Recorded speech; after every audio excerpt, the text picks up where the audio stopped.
Tu crois que tu prends des décisions, en réalité tu réagis. Parce que ton cerveau à la base n'a pas été conçu pour décider calmement. Il a été conçu pour survivre.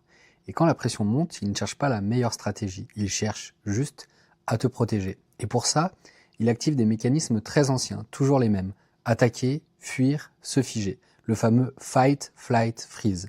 Le problème, c'est que ces réactions-là, tu ne les vois pas toujours. Par exemple, en mode fight, tu fonces, tu dis oui trop vite à un projet, tu t'engages à fond, et derrière, tu te retrouves dans le rouge pendant 3 mois, comme un chien qui montre les crocs. En mode flight, tu évites.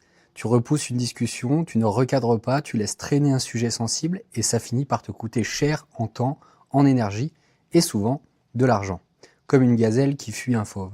Et en mode freeze, tu bloques. Tu repousses une décision importante, tu hésites, tu tournes autour, et pendant ce temps-là, ta boîte ralentit.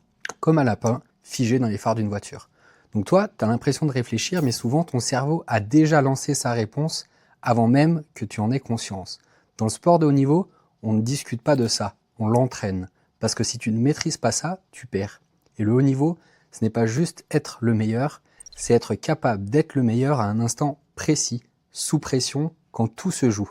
Et dans ton business, tes décisions, tu les prends dans ces états-là, tous les jours. Donc non, ton entreprise ne dépend pas seulement de ta stratégie, elle dépend aussi de l'état dans lequel tu prends tes décisions quand ça chauffe. Et ça change tout. Si tu veux comprendre ce que ça te coûte vraiment, je l'explique en détail ici.